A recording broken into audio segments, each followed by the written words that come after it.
Hello everyone, again welcome back to my new video. आज हम फिर से आ गए हैं लेके फंडामेंटल ऑफ नर्सिंग का यूनिट 7 और हमारा चैप्टर आज होने वाला है care of patient with altered body temperature.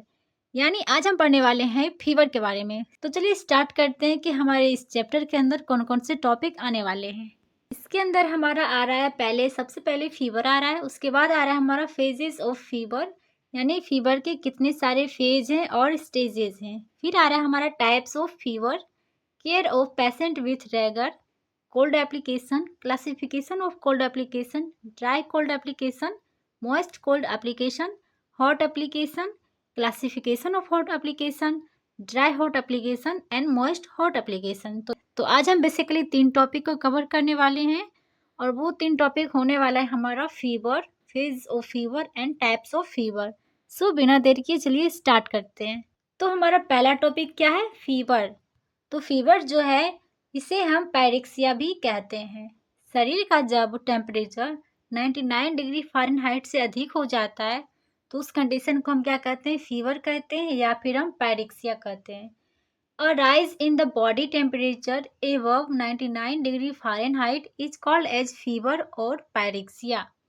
शारीरिक तापक्रम 95 डिग्री फ़ारेनहाइट से 105 डिग्री फ़ारेनहाइट तक की सीमा में शरीर की कोशिकाएं सामान्य कार्य कर सकती है।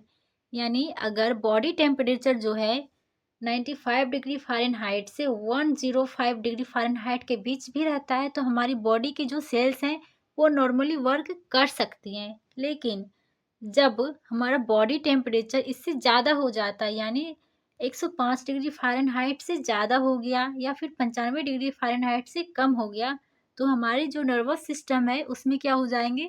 चेंजेस होने लगते हैं, यानी कि उसमें डैमेजेस होने लग जाती हैं। आगे देखते आगे देखते हैं हम कॉजेज ऑफ फीवर, यानी कि बुखार आता क्यों है। तो बुखार जो है हमारा एक मेडिकल साइन है। तो बुखार क्या हमारा एक मेडिकल साइन है, यह कोई बीमारी नहीं है। यानी fever is a clinical sign not a disease. जब शरीर में बीमारी उत्पन्न करने वाले माइक्रो ऑर्गेनिज्म प्रवेश करते हैं तो बॉडी रक्षात्मक क्रिया के रूप में टेम्परेचर बढ़ा देती है। यानी जब हमारी बॉडी में कोई हार्मफुल माइक्रो ऑर्गेनिज्म इंटर करते हैं कोई डिजीज को कॉज करने के लिए, तो हमारी बॉडी क्या करती है? उस हार्मफुल माइक्रो ऑर्गेनिज्म के अगेंस्ट क्या करती है? एक्शन लेना स्टार्ट करती है और इस वजह से हमारी बॉडी का जो टेम्परेचर होता है उससे क्या करती है? हमारी बॉडी बढ़ा देती है। इस बढ़े हुए बॉडी टेम्परेचर से माइक्रो ऑर्गेनिज्म की वृद्धि अवरुद्ध हो जाती है। ओके, उसकी ग्रोथ को तो रोकता ही रोकता है, साथ में उसे क्या करता है? डिस्ट्रॉय भी कर देता है। फीवर होने की बहुत सारी वजह हो सकते हैं, जिनमें से कुछ वजह हमें दिया हुआ है, जैसे कि हमारा शरीर में बैक्टीरियल और वायरल इन्फेक्शन होना, जैसे कि टाइफाइड फीवर, निमोनिया, ब्रोंकाइटिस, मध्य कान का संक्रमण जिसे कि हम ओटाइटिस मीडिया कहते हैं, मेनिंजाइटिस। तो इन सभी वजह से भी क्या होता है? हमें फीवर देखने को मिलता है। बच्चों में टीकाकरण यानी वैक्सीनेशन की तुरंत बाद, यानी जब बच्चों में कुछ स्पेसिफिक वैक्सीन लगाए जाते हैं तो उसके वजह से भी बच्चों में फीवर देखने को मिलते हैं। शरीर में किसी प्रकार की इंजुरी लगने पर, इन्फ्लामेशन के कारण, कैंसर की स्थिति में, सनस्ट्रोक की स्थिति में, कुछ दवाओं के साइड इफ़ेक्ट के कारण, यानी जब हम कुछ ऐसी दवाई ले लेते हैं और जो हमें साइड इफ़ेक्ट करता है तो कुछ दवाओं के साइड इफ़ेक्ट्स के रूप में फीवर हमें देखने के लिए मिलते हैं। एलर्जिक रिएक्शन में, डिहाइड्रेशन में, ऑटो इम्यून डिसऑर्डर में और टीथ इरप्शन में, यानी जब बच्चों के दांत निकलते हैं तो उस टाइम भी बच्चों में फीवर देखने को मिलते हैं। आगे है हमारा sign and symptoms of fever, यानी जब हमें फीवर आता है तो हमारी बॉडी में हमें क्या क्या साइन एंड सिम्टम्स देखने के लिए मिलते हैं। तो हमारे बॉडी का जो टेम्परेचर वो क्या हो जाता है? वो नॉर्मल से ज़्यादा हो जाता है, जिस वजह से हमारी बॉडी का पल्स भी क्या होता है? पल्स रेट, यानी कि जब हमारी बॉडी का टेम्परेचर क्या होता है? वो हाई होता है, तो टेम्परेचर हाई होने की वजह से हमारी जो पल्स रेट हैं वो भी हाई हो जाती हैं। ओके, उसके बाद क्या होता है? उसी के साथ हमारा रेस्पिरेशन रेट भी हाई होता है। Okay, dry mouth and coated टंग, यानी हमारी ओरल कैविटी ड्राई रहेंगी, उसी के साथ टंग जो है हमारा वाइट सब्सटेंस से कोटेड रहेंगी। एक्सेसिव थर्स्ट, यानी कि अत्यधिक प्यास लगना, बहुत ज़्यादा प्यास लगेगा। स्वेटिंग, यानी कि पसीने आएंगे। Decrease urine output, temperature high होने की वजह से डिक्रीज यूरिन आउटपुट मिलेगा, हेडेक होगा, बॉडी एक एंड जॉइंट्स पेन देखने के लिए मिलेंगे, एनोरेक्सिया भी मिलेगा देखने, यानी कि भूख नहीं लगेगी या फिर कम लगेगी।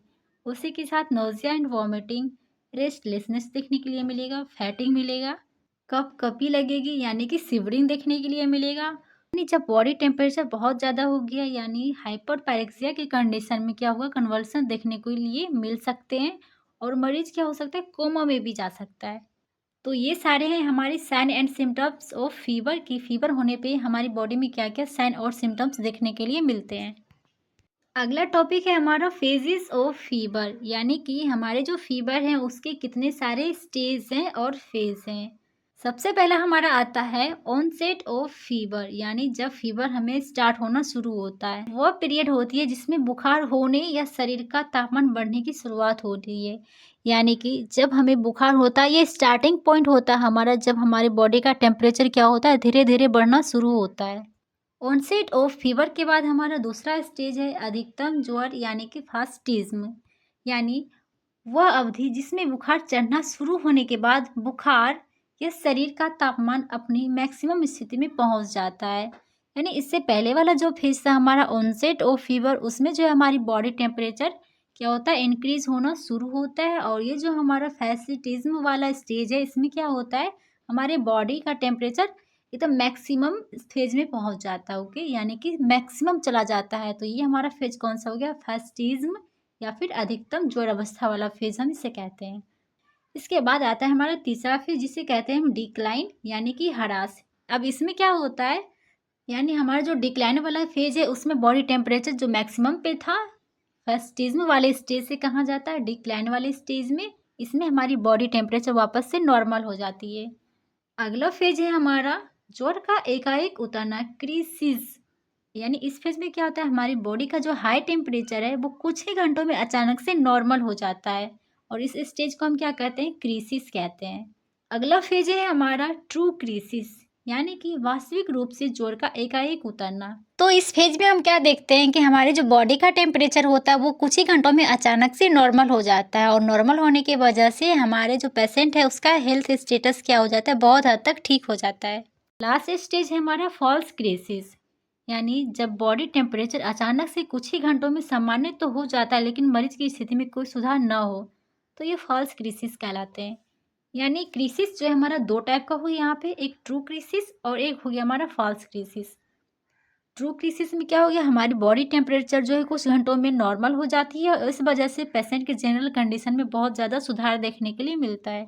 लेकिन फॉल्स क्रीसिस में क्या होता है, बॉडी का टेम्परेचर कम तो हो जाता है यानी नॉर्मल तो हो जाता है लेकिन पेशेंट के हेल्थ में कोई इम्प्रूवमेंट देखने के लिए नहीं मिलता है। तो ये थे हमारे फीवर के फेजेस, जिसमें कि हमारा पहला फेज था ऑनसेट ऑफ फीवर, जिसमें कि हमारे बॉडी का टेम्परेचर हाई होना शुरू होता है। दूसरा फेज आ गया हमारा फैसिटिज्म, जिसमें कि बॉडी टेम्परेचर एकदम मैक्सिमम लेवल पे पहुंच जाता है। तीसरा आ जाता है हमारा डिक्लाइन, इसमें बॉडी टेम्परेचर हमारा क्या होता है, नॉर्मल की तरफ आता है। चौथा है हमारा क्रीसिस, इसमें क्या होता है, हमारा बॉडी टेम्परेचर सडन कुछ ही घंटों में नॉर्मल हो जाता है। और क्रीसिस हमारा दो टाइप का होता है, एक ट्रू क्रीसिस और एक होता है हमारा फॉल्स क्रीसिस। ट्रू क्रीसिस में जब बॉडी टेम्परेचर अचानक से कुछ ही घंटों में जब कम हो जाता है यानी नॉर्मल हो जाता है, तो इससे हमारे पेशेंट के जनरल हेल्थ कंडीशन में इम्प्रूवमेंट देखने के लिए मिलता है। लेकिन जो हमारा फॉल्स क्रीसिस है इसमें बॉडी टेम्परेचर नॉर्मल तो हो जाता है लेकिन पेशेंट के हेल्थ कंडीशन में कोई भी इम्प्रूवमेंट देखने नहीं मिलता है। अगला पॉइंट है हमारा टाइप्स ऑफ फीवर, जिसमें कि हम देखने वाले हैं हमारे फीवर के कितने सारे टाइप्स हैं। तो पहला टाइप है हमारा इन्वर्स फीवर।